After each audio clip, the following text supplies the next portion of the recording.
Hello friends, आज मैंने मेरी ओपीडी में एक बहुत ही रेयर केस देखा जिसे मैं आप लोगों के साथ भी शेयर करना चाहती हूँ। आज मेरे ओपीडी में एक पेशेंट आई जिसे लीकिंग हो रहा था और 4 महीने का बच्चा भी था। तो हमने उसका तुरंत अल्ट्रासाउंड करवाया और अल्ट्रासाउंड में हमने देखा कि इसे कॉपर टी भी डली है और 4 महीने का बच्चा भी है। दोस्तों, ऐसे होता है, कॉपर टी डले डले कभी कभी बच्चा भी आ जाता है। ये 100% श्योर वाली मेथड नहीं होती है। बहुत ही रेयर केस में ऐसे होता है कि कॉपर टी भी डली है और बच्चा भी आ जाता है। कॉपर टी या अच्छे से ना डली हो या आधे में ही अटक गई हो, ये भी कारण हो सकते हैं। तो हमें कॉपर टी का धागा हमेशा चेक करते रहना चाहिए और हमारे पीरियड मिस हो तो हमें अपने डॉक्टर को दिखाना भी चाहिए।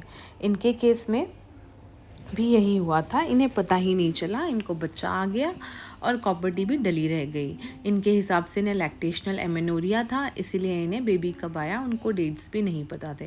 अल्ट्रासाउंड में कंफर्म हुआ कि 4 महीने का बच्चा है। जैसे ही बच्चा कंफर्म हुआ, हमने पीवी करने का लिए डिसीजन लिया। पीवी करते ही हमें पता चला कि इसका कॉर्ड प्रोलैप्स हो रहा है। कॉर्ड यानी जो बच्चा और प्लेसेंटा जिससे अटैच्ड होते हैं उसे कॉर्ड कहा जाता है और ये अम्बिलिकल कॉर्ड बाहर निकल रहा था। इसका मतलब होता है कि अबॉर्शन होने वाला है और मिसकैरेज का प्रोसेस स्टार्ट हो चुका है। चूँकि 4 महीने का बच्चा था, तो अगर उसका अबॉर्शन होता है तो वो बाहर के एनवायरनमेंट में सांस नहीं ले पाएगा। सारी चीज़ों को, इन सब बातों का सीरियसनेस समझकर हमने उनके हस्बैंड को और उन्हें अपने काउंसलिंग सेशन में बुलाया और हर एक चीज़ अच्छे से डिटेल में बताई कि बच्चा होगा, स्पॉन्टेनियस अबॉर्शन इनका स्टार्ट हो चुका है, अब इसे रोका नहीं जा सकता है। अगर आप पहले आ जाते तो आपका बच्चा शायद बचाया जा सकता था, पर अब इसे बचने के कोई चांसेस नहीं है, अबॉर्शन होगा ही। हो सकता है अबॉर्शन के साथ ही कॉपर टी निकल जाए या हो सकता है अबॉर्शन के साथ कॉपर टी ना भी निकले। तो फिर अगर कॉपर टी नहीं निकलेगी तो हमें अल्ट्रासाउंड करके देखना पड़ेगा कि कॉपर टी किस जगह है, कहाँ पे प्लेस्ड है, और हमें ये चीज़ एक्सरे से भी पता चल सकती है। अगर अबॉर्शन के साथ कॉपर टी नहीं निकली तो हमें उसे अलग से निकालना पड़ेगा। सारी चीज़ें डिटेल में समझाने के बाद उन्हें थोड़ा दुख तो हुआ ही, लेकिन किसी के हाथ में भी कुछ नहीं था। जो हो रहा था वो होना ही, उसे कोई रोक भी नहीं सकता था।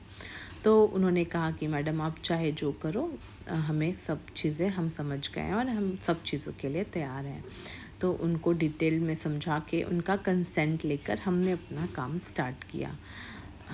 हमने फिर से पीवी की, अबॉर्शन को इंड्यूस किया और काफ़ी मेहनत करने के बाद बेबी ब्रीच था, मतलब उसका पैर पहले निकल रहा था और उसको निकलने के बाद हम होप कर रहे थे कि कॉपर टी साथ में निकल जाए तो ज़्यादा अच्छा है। कभी कभी ये कॉपर टी रप्चर होकर एब्डोमेन में भी आ जाती है, लेकिन थैंकफुली हमारी मेहनत रंग लाई। हमने जो भी मेहनत की थी उसका हमें पॉजिटिव रिस्पांस मिला और जैसे ही हमने देखा कि बेबी निकला है, हमने बहुत सावधानीपूर्वक प्लेसेंटा को निकाला और जब हम दोनों चीज़ों को निकाला तो हमने देखा कि बेबी के साथ साथ कॉपर टी भी निकल गई है।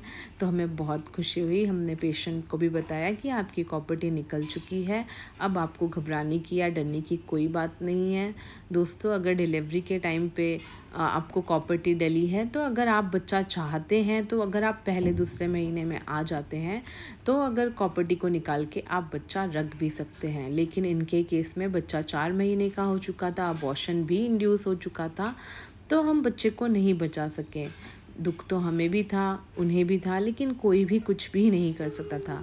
तो अगर आपके साथ भी ऐसे होता है तो अपने पास के अस्पताल में ज़रूर दिखाएं। और अगर आपको कॉपर टी डालने के बाद अगर बेबी आ रहा है और आप बेबी चाहते हैं तो कॉपर टी निकाल के आप उसको रख भी सकते हैं। Thank you.